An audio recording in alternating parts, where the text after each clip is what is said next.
नमस्कार, आप देख रहे हैं north star Himachal live. North star Himachal live में मैं तारा कतनौरिया स्वागत है आपका देश दुनिया की टॉप न्यूज में। बढ़ते हैं आगे। इंग्लिश फुटबॉल क्लब टोटनहेम हॉटस्पर के कोच मौरिसियो पोचेटिनो ने कहा है कि वह यूरोपा लीग के पहले चरण में जर्मनी के फुटबॉल क्लब बोरुसिया डॉर्टमंड के खिलाफ मिली 0-3 की हार से काफी निराश हुए हैं। राष्ट्रीय राजधानी दिल्ली में शनिवार सुबह हल्की बारिश हुई। यहां न्यूनतम तापमान सामान्य से 3 डिग्री अधिक 18.5 डिग्री सेल्सियस तक दर्ज किया गया। बिहार में राजधानी पटना सहित राज्य के अधिकांश हिस्सों में शनिवार सुबह से ही तेज धूप निकली हुई है, जिससे तापमान में वृद्धि हुई है। भागलपुर का शनिवार को न्यूनतम तापमान 20 डिग्री सेल्सियस को पार कर गया। मौसम विभाग ने आने वाले 1-2 में मौसम साफ रहने तथा तापमान में वृद्धि के अनुमान जताए हैं। शिया ओचावान ने शनिवार को वार्षिक संसदीय सत्र में इतर स्वाददाता सम्मेलन में कहा कि चीन की वित्तीय नियामक प्रणाली में सुधार पर चर्चा जारी है। अरब लीग ने शुक्रवार को लेबनान के शिया सशस्त्र समूह हिजबुल्लाह को आतंकवादी संगठन घोषित कर दिया है। मध्य रूस में एक बारूद संयंत्र में शुक्रवार को आग लगने से 2 लोगों की मौत हो गई और 3 अन्य लोग घायल हो गए हैं, जिनको उपचार हेतु अस्पताल में भर्ती करवाया गया है। उत्तर प्रदेश में राजधानी लखनऊ तथा आसपास के इलाकों में शनिवार सुबह हल्की बारिश होने से मौसम सुहावना हो गया है और तापमान में गिरावट दर्ज की गई है। मौसम विभाग ने रविवार तक रुक रुक कर बारिश होने का अनुमान भी जताया है।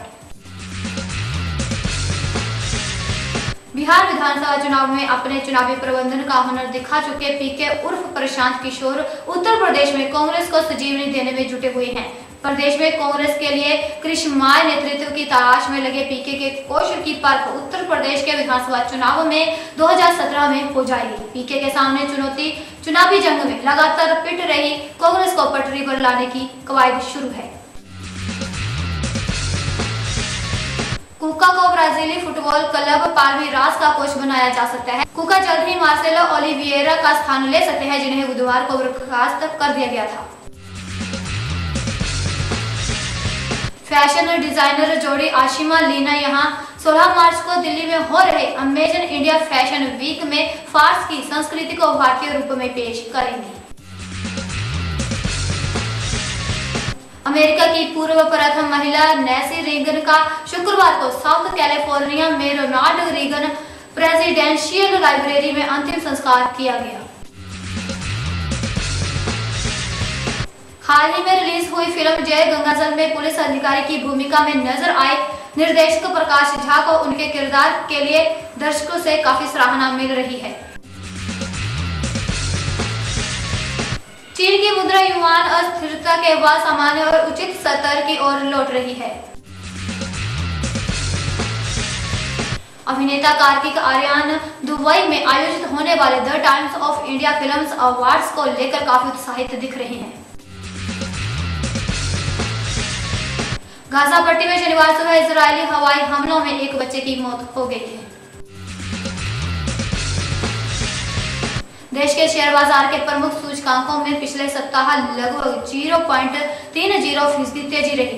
बंबई स्टॉक एक्सचेंज का 30 शेयरों पर आधारित सवेरे सूचकांक सेंसेक्स 0.29% यानी 71.51 अंकों की तेजी के साथ शुक्रवार को 24,717.99 पर बंद हुआ। प्रधानमंत्री नरेंद्र मोदी और अंतर्राष्ट्रीय मुद्रा कोष की प्रबंध निदेशक क्रिस्टीन लगार्दे एशिया क्षेत्र के आर्थिक विकास और इसके समक्ष चुनौतियों का जायजा लेने के लिए शनिवार सुबह एडवांसिंग एशिया कॉन्फ्रेंस को संबोधित कर रही थी। मेजबान महाराष्ट्र ने संतोष ट्रॉफी के सेमीफाइनल में तमिलनाडु को 1 गोल से हराकर फाइनल में प्रवेश कर लिया है। फाइनल में उनका सामना सर्विसेज से होगा, जो गोवा का हराकर फाइनल में पहुंची है। पाकिस्तान के पूर्व राष्ट्रपति परवेज मुशर्रफ भारत के खिलाफ जहर उगलने के बावजूद सहानुभूति हासिल नहीं कर सके। उनके खिलाफ देशद्रोह के मुकदमे का जल्दी फैसला होगा। इसमें उन्हें सजा ए मौत भी मिल सकती है। सूत्रों के मुताबिक मुशर्रफ के खिलाफ पुख्ता सबूत भी हैं। सरकार भी साक्ष्य पेश करने में कोई कसर नहीं छोड़ेगी। ऐसे में मुशर्रफ की उम्मीद सेना प्रमुख पर टिकी हुई है। यह पाकिस्तान व्यवस्था की हकीकत है। यदि वर्तमान सेना प्रमुख चाहे तो पूर्व सेनापति मुशर्रफ की जान बच सकती है। T20 विश्व के क्वालिफाइंग मुकाबले में एक और मैच बारिश की भेंट चढ़ गया। विश्व कप के पहले दौर में ग्रुप ए के मुकाबले में बांग्लादेश और आयरलैंड का मैच बारिश के कारण रद्द हो गया।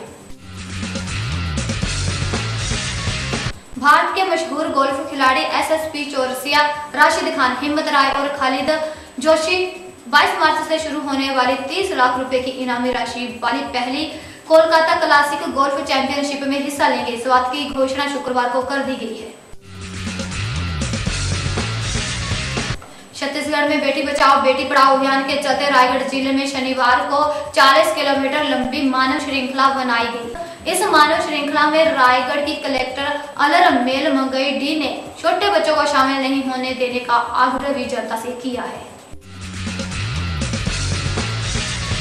प्रधानमंत्री नरेंद्र मोदी ने शुक्रवार को इस पर जोर दिया कि आज की दुनिया को एक करने में सॉफ्ट पावर की भूमिका महत्वपूर्ण है, लेकिन उन्होंने जोर दिया कि भारत इसमें अपनी भूमिका बेहतर तरीके से तभी निभा सकेगा जब देशवासी अपने ही देश की आलोचना से बचेंगे। निलंबित IPS ऑफिसर अमिताभ ठाकुर ने शुक्रवार को उत्तर प्रदेश सरकार द्वारा उन्हें 13 जुलाई 2015 को निलंबित किए जाने के आदेश को सेंट्रल एडमिनिस्ट्रेटिव ट्रिब्यूनल की लखनऊ बेंच में चुनौती दी है। कालीन निर्यात संवर्धन परिषद द्वारा आयोजित हस्त निर्मित कालीनों और अन्य फ्लोर कवरिंग के विशेष व्यापार मेले इंडिया कारपोरेट एक्सपो का शुक्रवार को नई दिल्ली के ओखला इंडस्ट्रियल एस्टेट स्थित NSIC प्रदर्शनी परिसर में उद्घाटन हुआ। इस 4 दिवसीय मेले का उद्घाटन केंद्रीय कपड़ा मंत्री संतोष कुमार ने किया। उत्तर प्रदेश के मुख्यमंत्री अखिलेश यादव के 5 कालिदास मार्ग स्थित सरकारी आवास के सामने गुरुवार को धरना देने पहुंचे IPS ऑफिसर अमिताभ ठाकुर को पुलिस वालों द्वारा रोके जाने के मामले में उन्होंने राष्ट्रीय मानवाधिकार आयोग को शिकायत भेजी है। 6 महीने से लापता एक मासूम बच्ची चाइल्ड लाइन व तावल वेहड़ पुलिस की सक्रियता से पश्चिमी बंगाल से कुशल मिल गई। बच्ची को पाकर माता पिता की खुशी का ठिकाना नहीं है। वहीं बच्ची को ढूंढने में चाइल्ड लाइन एवं पुलिस की कार्यवाही की लोगों ने काफी सराहना भी की। केंद्रीय पेट्रोलियम मंत्री धर्मेंद्र प्रधान ने शुक्रवार को कहा कि भारत कुछ देशों के साथ रणनीतिक सुरक्षा योजना पर बातचीत कर रहा है।